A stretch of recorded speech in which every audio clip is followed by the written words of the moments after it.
Hi, I'm Donna Morales, live from the LIIFE Expo, Long Island International Film Expo in Belmore, New York, along with filmmaker Uh, Michael Dwyer. and Chuck Gomez.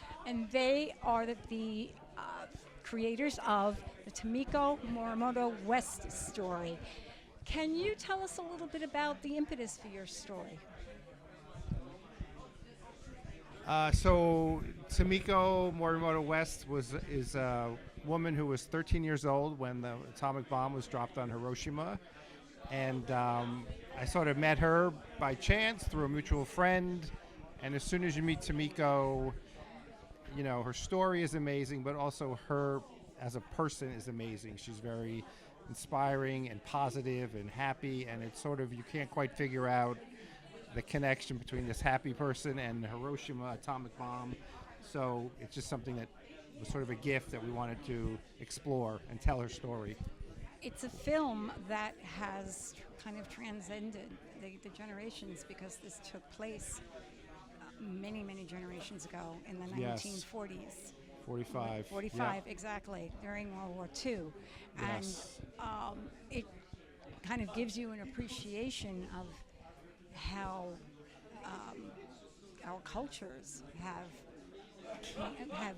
survived, have thrived, and have poignantly forgiven and just lived life in the best way possible. Well, TOMIKO has, and I would say TOMIKO is one of the lucky ones. You know, there's hundreds of thousands of people that were killed because of those bombs, and there's people that suffered from radiation poisoning for years, decades, till this day. It's raised awareness.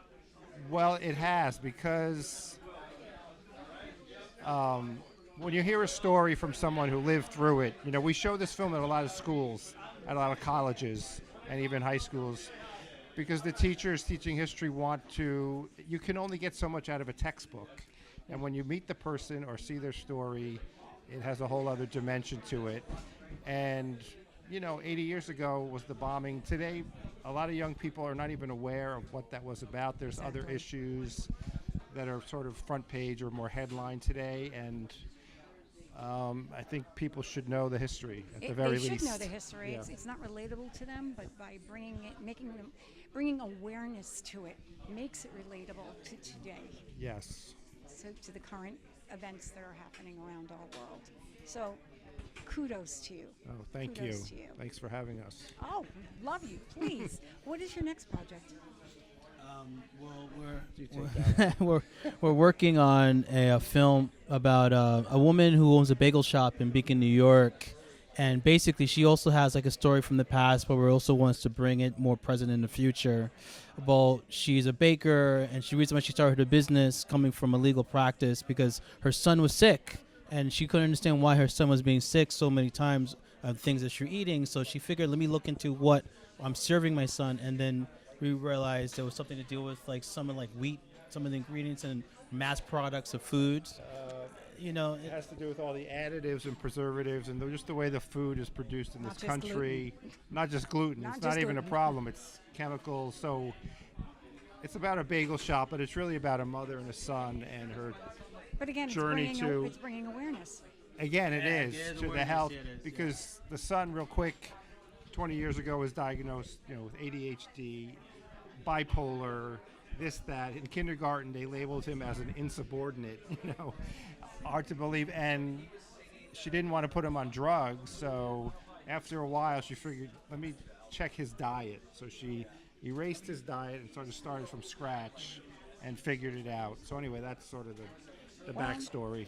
It sounds like a very involved project, and we will love to have it screened again. We hope next maybe year, by hopefully, next year if it's it'll be, done. Yes, hopefully. Hopefully, it may Yes. take 2 years. I don't know. But the difference is between this story, the woman we're following, she's so open. Yeah. So the building this trust is kind of, we jumped right into it, which is a positive thing. And then, but with TOMIKO, it took us like a year to get the trust. So with any documentary you make, trust is so important.